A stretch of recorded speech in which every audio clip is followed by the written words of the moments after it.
It's my feel-good breakfast show.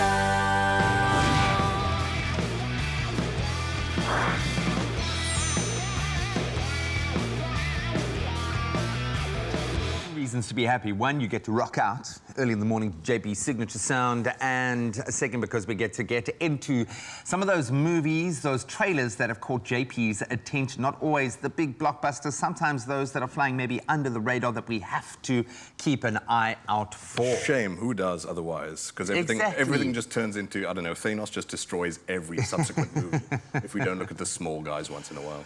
But no less exciting, and some of them can really offer great value for money, not just as a viewer, but also for the guys making the films. You don't have to spend 500 million to make a really good film. Yeah. I mean, you know, it goes back to Blair Witch Project, which was $10,000 to make and then made the kind of millions it did. But yeah, we're not talking about Blair Witch Project. In fact, these are true stories, the two of them that we're about to talk about. Okay. And they're both thrillers on a lower budget than, say, these major blockbuster types.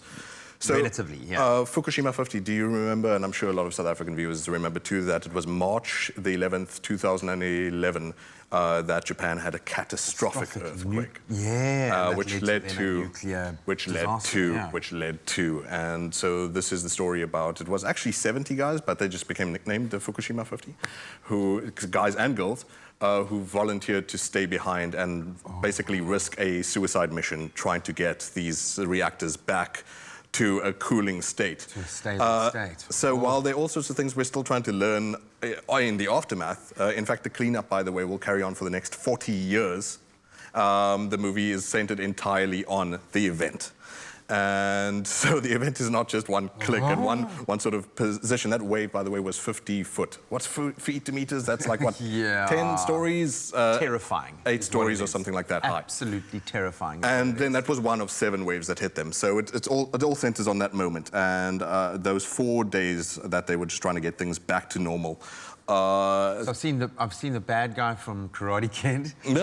Ken Watanabe is in it. Ken Watanabe, people will remember from, well, Godzilla most recently, and then The Last Samurai, of course. He is such a class actor. He's phenomenal. He's really, really good. But in this, you know, you don't really necessarily need all the top brass because it's just pulse racing and also maybe a way that, you know, makes you reflective. I was talking to one of our camera guys the other day, Pete, about, he was like, why didn't they make a movie about, like, the guys who stayed behind in Chernobyl, for example? And so, hey, partly answering the call is these heroes who, to this day, refuse to call themselves heroes, some of them, because they feel like they let down their neighborhood. Man, I watched a documentary. It's a very Japanese mentality as well. These dudes were like in tears and whatever, like they could have done more, and this movie will at least go some distance to show that they only did their best under circumstances. It was the earthquake, then it was the tsunami, then it was grabbing car batteries out of the parking lot to try and rig up a precision nuclear plant, which is one of the largest in the world. And so, yeah, if you like that sort of thing where people are working against the clock. Worst of nature, best of humanity. I absolutely love it. Let's talk about Jailbreak. So, yes, now another true story, good grief, and again, under intense pressure, but over more time to play with. This is the true story of, it was 50 again, prisoners who escaped from a prison in Chile in 1990. How they did it is pretty remarkable. Recent. Okay. Yeah, so this is at the end of the Pinochet dictatorship, the fascist leader who we all have terrible memories of, about the same time that South Africa was shaking off their chains of oppression.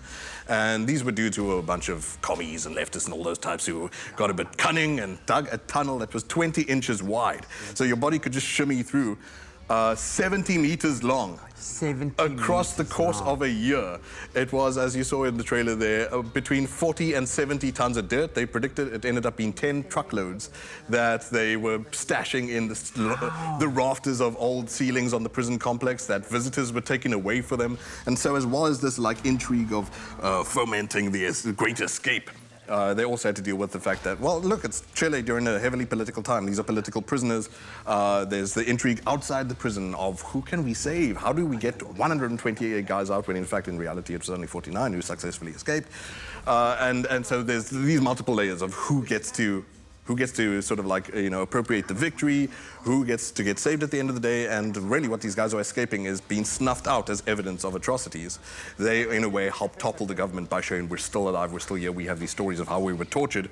But all that stuff aside, the adrenaline, pulse racing But I stuff. think also It's the just fact they that just it's get such a recent story, this is not far from our memory now, makes it so much more impactful. And considering what Chile is presently going through, they can use any kind of cheerleading hope they can for anyone who is a defender of humanity, unlike Augusto Pinochet. I mean, this is a dude who, like Margaret Thatcher, said is a decent man at the same time she was condemning Nelson Mandela. Anyway, he imprisoned, it was 28,000 people, and luckily these 49 escaped across the course of a year, digging with spoons, building ventilation with old plastic soda bottles and a hand pump that they fashioned themselves, electricity inside the tunnel, lamps along the way. See, don't jail a bunch of intellectuals.